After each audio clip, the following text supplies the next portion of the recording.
ఊర్లో వర్షాలు లేక పంటలు ఎండిపోతున్నాయి, జనాలకు నీళ్లు లేవు, వర్షం పడదు. ఆ సమయంలో అందరూ వెళ్ళి ఆ సన్యాసిని అడిగారు, మీరు డ్యాన్స్ చేయాలి, మన ఊళ్ళో వర్షం పడాలి.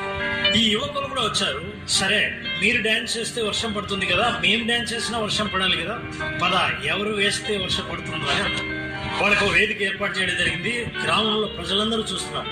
ముందుగా ఈ సన్యాసి యువకుల్ని డ్యాన్స్ చేయమన్నారు.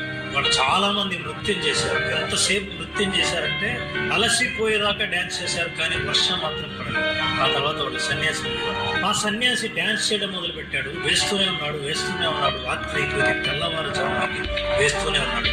వర్షం పడ్డం భారీ వర్షం పడింది. అందరూ ఆశ్చర్యపోయారు, అదేంటి మేము డ్యాన్స్ చేసినప్పుడు వర్షం పడలేదు, మీరు చేసినప్పుడే ఎలా వర్షం పడింది?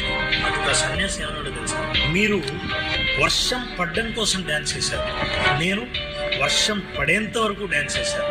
అందుకే జీవితంలో లక్ష్యం